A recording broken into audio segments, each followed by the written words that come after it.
Fourth semester में एक subject आता है, तो इसका फर्स्ट चैप्टर है इंट्रोडक्शन। इसके बारे में हम बात करते हैं। पावर प्लांट इंजीनियरिंग क्या है?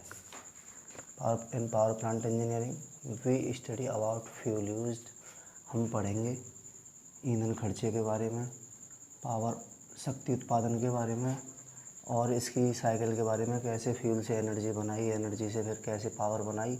और फिर हम ये पढ़ेंगे कि किस तरह से एनर्जी के अलग अलग सोर्सेज से हम पावर ऑब्टेन करते हैं। तो इसमें सबसे पहला जो टर्म है वो आ रहा है फ्यूल यूज्ड, ईंधन खर्चा। ईंधन क्या है? फ्यूल, ईंधन। इट इज़ केमिकल मैटर, यह एक रासायनिक द्रव्य है। इसके द्वारा थर्मल एनर्जी प्राप्त करी जाती है इसको जलाने के बाद। जैसे कि मान लो हमने कोयला जलाया, कोयले जलाने के बाद में हमने हीट जलाई, इससे हम खाना बनाते हैं या फिर और भी इंडस्ट्रियल सेक्टर में यूज होता है। पेट्रोलियम के आश्वासन से हम पेट्रोल निकालते हैं और पेट्रोल वगैरह, डीजल, गैस, ये सब पेट्रोलियम के आश्वासन से निकालते हैं और फॉसिल फ्यूल है ये। फिर नेचुरल गैस है, इसमें कार्बन मोनोऑक्साइड और हाइड्रोजन और नाइट्रोजन, इन गैसों का मिक्सचर होता है। अब हम बात कर लेते हैं कि फ्यूल कितने तरीके के होते हैं।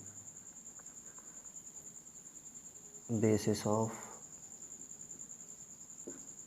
स्टेट,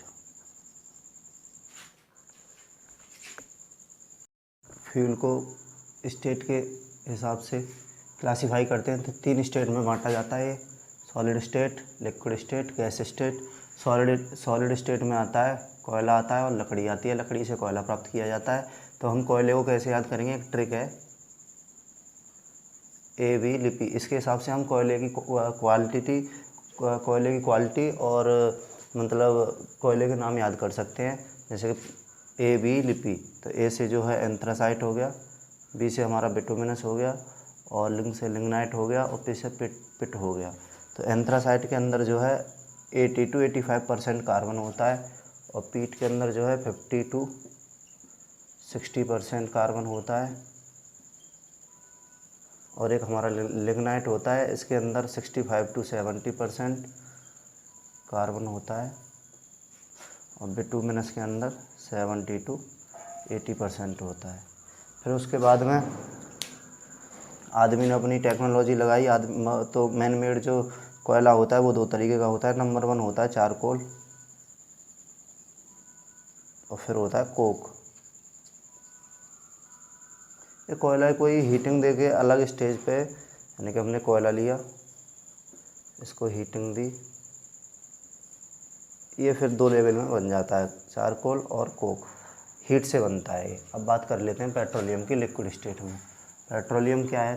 पेट्रोलियम फॉसिल फ्यूल है, एक अवशेषों से बनाया जाता है। अब पेट्रोलियम हमें मिल जाता है, धरती से हम ले लेते हैं, फिर इसका करते हैं आश्वासन, डिस्टिलेशन करते हैं, जिससे पेट्रोल अलग टेम्परेचर पर निकलता है, डीजल अलग टेम्परेचर पर निकलता है, केरोसिन अलग टेम्परेचर पर निकलता है, गैसोलीन अलग टेम्परेचर पर निकलता है। और गैस, अब गैसों की बात कर लें, प्रोड्यूसर गैस ने और बहुत सारी गैस हैं, इसके डिस्टिलेशन से निकलती हैं, आश्वासन से निकलती हैं एट डिफरेंट टेम्परेचर, अलग अलग टेम्परेचर पे और अलग डिफरेंट प्रोसेस से, अलग अलग तरीक़ों से ये चीज़ें निकाली जाती हैं पेट्रोलियम के आश्वासन से। अब बात कर लेते हैं गैस स्टेट में। गैस स्टेट में जैसे नेचुरल गैस है, प्रोड्यूसर गैस है, ये गैसें आती हैं इसमें फ्यूल में। ये इनके थ्रू हमें मशीन चलाई जाती हैं, जिसके थ्रू एनर्जी जो है पावर में चेंज करी जाती है।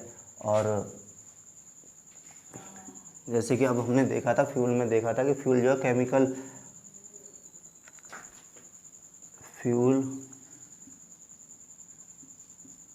केमिकल मैटर है। तो केमिकल का मतलब है कि जैसे मान लो हमारा कोयला है, तो कोयले के अंदर और कौन से केमिकल मिले होते हैं? तो हम बात करते हैं कार्बन, हाइड्रोजन, सल्फर, आस ही कह सकते हैं इतनी चीज़ें, और मॉइस्चर भी होता है ऐसे तो, पर इसको फिर हम केमिकल नहीं बोल सकते ना मॉइस्चर को, हालांकि ये भी केमिकल ही होती है जब उसके अंदर होती है। तो हम कार्बन की बात करते हैं, जैसे कि एक एग्जांपल ले लेते हैं पेट्रोल का। पेट्रोल के अंदर ये केमिकल कितने कंपोजिशन में होते हैं, जैसे कि हम बात कर रहे हैं अब कार्बन की, तो कार्बन होगी पेट्रोल के अंदर लगभग 84.5%। अब हम बात करेंगे हाइड्रोजन की, ये होगी 14.4%, ये होगी 0.1%। आस इसमें होती नहीं है, मॉइस्चर भी नहीं होती है। तो ये पेट्रोल का जो है कंपोजिशन है, इसके अंदर ये इतने केमिकल कंपोजिशन होता है।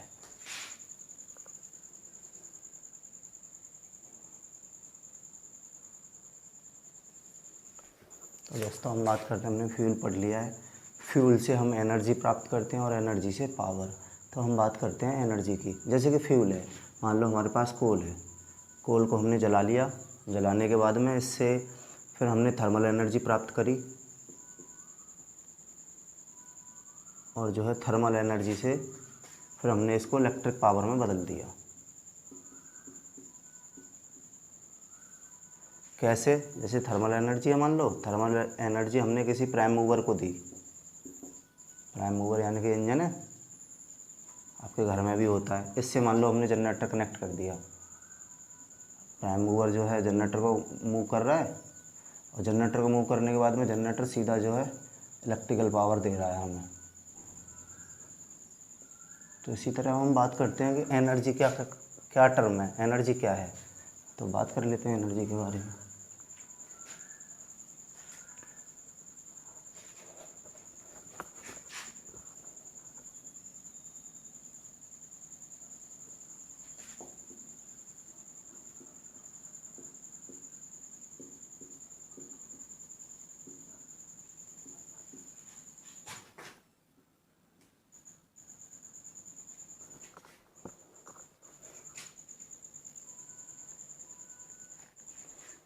हम बात करते हैं energy. Energy, it is ability to do work is called energy. जैसे कि मैंने एग्जांपल देता हूँ मैं खुद ही, एक काम करने की एबिलिटी होती है। जैसे कि मान लो फ्रेंड्स, एक 5 किलो वेट है कोई, मैं बोल लूँ कि मैं 5 किलो वेट को उठा सकता हूँ, तो ये मेरी एबिलिटी है, एनर्जी है ये। लेकिन अब मैं कितने टाइम तक इस 5 किलो वेट को लगातार उठा सकता हूँ, लगातार उठा सकता हूँ, फिर कहीं ले जा सकता हूँ, उठा सकता हूँ, ले जा सकता हूँ, उठा सकता हूँ, ले जा सकता हूँ, ये पावर होती है। तो अब इस एनर्जी में देख लेते हैं कितने तरह की एनर्जी होती है। जैसे काइनेटिक एनर्जी होती है, ये वस्तु की गति के कारण होती है। जैसे कि मैं उस 5 किलो वेट को लगातार ले जा रहा हूँ, एक जगह से दूसरी जगह ले जा रहा हूँ। अगर मैं उस 5 किलो वेट को, जैसे कि मान लो पोटेंशियल एनर्जी स्थिति के कारण होती है, 5 किलो वेट को यहीं पे ऊपर रखता रहूँ, स्थिति के कारण होगी। और विंड एनर्जी देखा होगा आपने, पवन चक्की होती है, हवा के थ्रू वो घूमती है, उसके थ्रू फिर जो है जनरेटर वगैरह लगे होते हैं उसमें, तो वो टरबाइन घूमती है, यानी कि जो जनरेटर होता है उसके जो आर्मेचर होता है विंड से वो घूमता है, और फिर वो उसके बाद में इलेक्ट्रिसिटी जनरेट होती है, लगातार होती रहती है। विंड एनर्जी लगातार उसको मिलती रहती है, फिर इलेक्ट्रिकल पावर बनती है। ऐसी वाटर एनर्जी होती है। ऊपर मान लो एक डैम बनाया हमने, जैसे ये डैम है, ये हमने डैम में पानी इकट्ठा कर लिया, यहाँ पोटेंशियल एनर्जी। अब ये लगातार इस डैम से गिर रहा है पानी टरबाइन के ऊपर, तो ये जो है लगातार गिर रहा है, ये काइनेटिक एनर्जी से गिर रहा है। अब लगातार जो गिर रहा है फिर इसके बाद में इलेक्ट्रिकल पावर जनरेट हो रही है, तो ये वाटर एनर्जी होती है। ऐसे ही थर्मल एनर्जी होती है, या थर्मल, हाँ ठीक है। अब बात कर लेते हैं हम इनके सोर्सेज की। जैसे कि पहला सोर्स है कन्वेंशनल सोर्स ऑफ एनर्जी। इसमें क्या आता है, नॉन रिन्यूएबल होता है, मतलब इसको रिन्यू नहीं किया जा सकता, ना ही प्रकृति में दोहरा जा सकता है। Not repeatable, widely using long, बहुत पहले से इन्हें यूज़ किया जा रहा है। जैसे कि कोयला है, हमारे ट्रेन्स में यूज होता था, बहुत पहले से यूज हो रहा है। जैसे कि हमने मूवीज़ में देखा है, इतना पहले तो था नहीं हम, तो जैसे हमने मूवीज़ में देखा है कोयला बहुत पहले से यूज होता आ रहा है। और पेट्रोलियम से पेट्रोल, ये केरोसिन, डीजल वगैरह आज इतना महंगा है। क्यों महंगा है ये? क्योंकि लोग इनको कम से कम यूज़ करें। जब चीज़ें महंगी होती हैं तो लोग कम से कम यूज़ करते हैं। लेकिन प्रोसेस क्या है इसका, कि जैसे मान लो पेट्रोल है, अब हमारी धीरे धीरे ख़त्म होती जा रही है। इनको मतलब वापस नहीं लाया जा सकता, एक बार खर्च हो गए तो हो गए, इनका कोई वापस लाने का जुगाड़ नहीं है। अब जैसे बात कर लेते हैं non conventional source of energy, जैसा कि नाम से ही पता पड़ता है रिन्यू, ये रिन्यू हो सकते हैं, बार बार इन्हें रिन्यू कर लो, प्रकृति में दोहराए जा सकते हैं। और अभी जैसे जैसे टेक्नोलॉजी इंप्रूव हो रही है, ऐसे ऐसे इनके यूज़ बढ़ते जा रहे हैं। जैसे कि मान लो विंड एनर्जी है, कितनी भी खर्च कर लो आप, विंड तो चलती रहती है, फिर दोबारा से कलेक्ट कर लो। ऐसी वाटर एनर्जी है, वाटर को कलेक्ट कर लो कहीं पे भी, वाटर कलेक्ट करके फिर जो है बताया था वाटर, जैसे मान लो डैम में इकट्ठा हो गया, डैम के बाद में डैम में इकट्ठा हो गया, पोटेंशियल एनर्जी होगी पानी की, अब ये फिर फ्लो होने लग गया। ऐसे ये भी लगातार चलती रहती है, प्रकृति में दोहराव होता रहता है। ऐसी सोलर एनर्जी कभी ख़त्म नहीं होने वाली है। सोलर एनर्जी जैसे कि मान लो सूरज है, सूर्य से हमें अब ये एनर्जी मिल रही है और फिर हम इसके बाद में सोलर सेल के थ्रू इलेक्ट्रिकल पावर जनरेट कर रहे हैं। तब हम बात कर लेते हैं पावर की।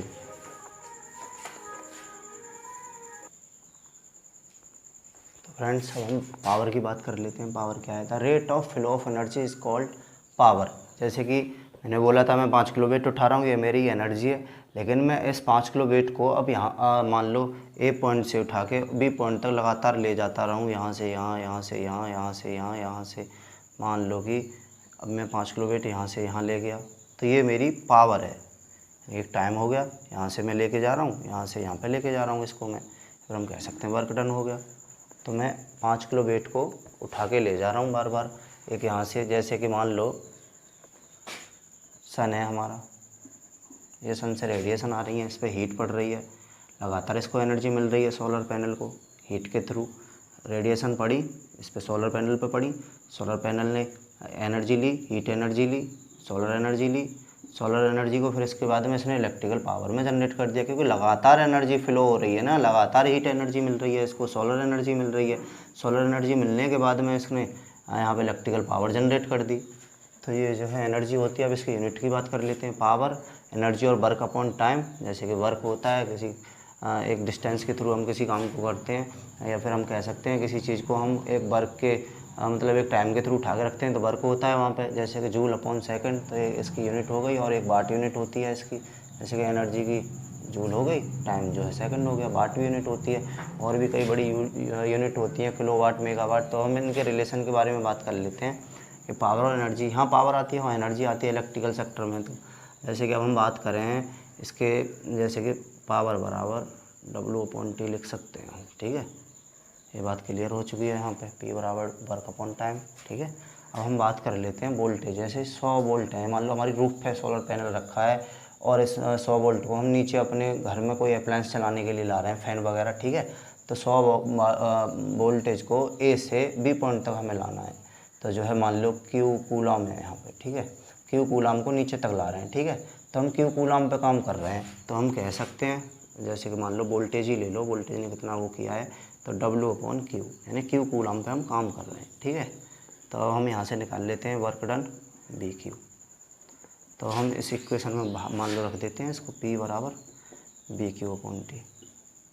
जैसा कि हम जानते हैं Q/T जो है करंट होता है, यानी कि आवेश के प्रवाह की दर को ही तो हम करंट कहते हैं।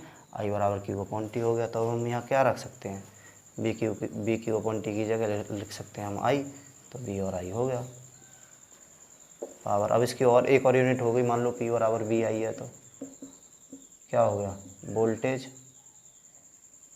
गुणा एम्पियर, यानी कि BA हो गई, एक और यूनिट हो गई इसकी यूनिट पावर की। तो इसी तरीके से यूनिट और भी एक्सप्लोर होती रहती हैं।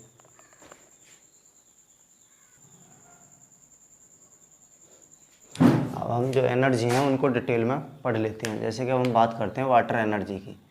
मान लो वाटर है, जैसे कि एग्जांपल मान लो सतलज रिवर है, ठीक है। सतलज रिवर में जो है वाटर फ्लो कर रहा है, सतलज रिवर है, ठीक है, वाटर फ्लो कर रहा है। मान लो हम यहाँ से पानी को इकट्ठा कर लेते हैं, एक डैम बना लेते हैं, डैम, पानी इकट्ठा हो गया डैम में, ठीक है। अब ये डैम है, यहाँ पानी इकट्ठा हो गया। पानी इकट्ठा जो हो रहा है ये है, इसकी स्थिति कारण है यहाँ पे पोटेंशियल एनर्जी है अंदर, यानी कि बोल सकते हैं हम पोटेंशियल एनर्जी। P बराबर होता है mgh, मास ग्रेविटेशनल और है, ठीक है। अब हम बात कर लेते हैं, जैसे कि अब यहाँ पे ये डैम बना लिया हमने। अब ये डैम से लगातार हम पानी को नीचे फ्लो करा रहे हैं। यहाँ एक टरबाइन है, टरबाइन से जो है हमारा जनरेटर कपल्ड है, जनरेटर से फिर जो है हमारी इलेक्ट्रिसिटी जनरेट हो रही है। तो ये वाटर एनर्जी है। सबसे पहले मान लो सतलज रिवर जा रही है, फ्लो हो रही है, सतलज रिवर से हमने यहाँ पे एक डैम बना लेते हैं। इस डैम में पोटेंशियल एनर्जी होती है, फिर जो है काइनेटिक एनर्जी, यानी कि वाटर फॉल होता है, ऊपर से नीचे गिरता है। जब ऊपर से नीचे इसकी गति होती है, हाँ, तो जब ये नीचे गिरता है टरबाइन पे गिरता है।